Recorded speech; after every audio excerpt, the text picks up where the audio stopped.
Très bien, vous avez beaucoup travaillé, donc maintenant on va venir à la correction. Alors pour le premier exercice, c'était extrêmement simple, il fallait seulement changer la valeur de l'argent pour qu'on aille dans le cas où on soit capable d'acheter le jeu Last of Us 2. Donc voilà. Maintenant, on va venir à l'exercice moyen. Donc, on a déclaré nos deux variables, argent et prix du livre. Petit point, dans le précédent exercice, on avait déclaré une variable argent. Si sur le même fichier, vous avez fait les mêmes exercices, vous avez certainement eu une erreur. Parce que effectivement, on ne peut pas déclarer la même variable deux fois sur le même fichier.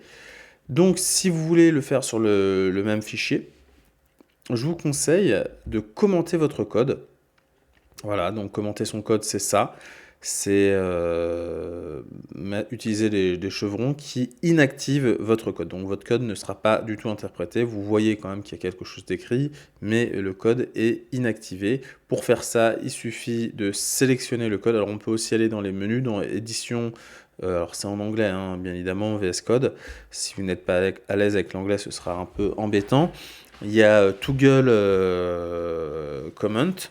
Donc vous pouvez faire comme ça, ou sinon le plus simple, c'est vous sélectionnez votre code et vous faites CTRL plus 2 points. Voilà, vous maintenez appuyé CTRL et 2 points et ça va commenter votre code. Pour ça que je vous conseille d'utiliser VS Code parce que si par la suite du cours, même là, vous voyez, je vois certains points, il y a des raccourcis qui nous facilitent la vie. Très bien. On revient à notre exercice. Donc on a déclaré deux variables, l'argent qui est un nombre aléatoire situé entre 0 et 9, donc 0 et 9 euros, et le prix du livre qui est à 6 euros.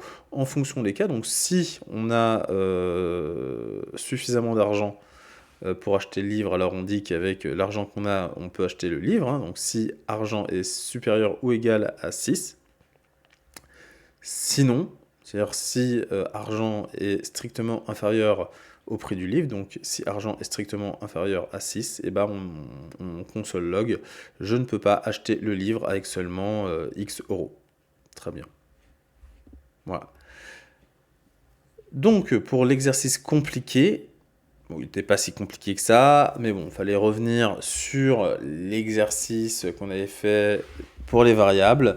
Donc on retrouve nos stars Mbappé et Neymar, et on utilise les opérateurs logiques qu'on avait déjà utilisés, mais là dans le cadre d'une structure conditionnelle, pour afficher nos gains de titres.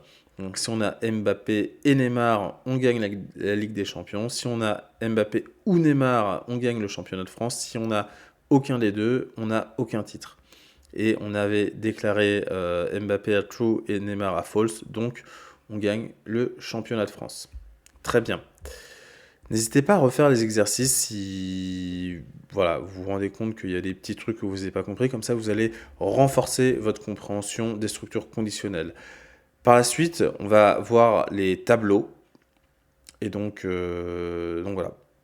Alors, on se dit soit tout de suite, soit demain, comme vous le voulez, si vous voulez vous reposer un peu.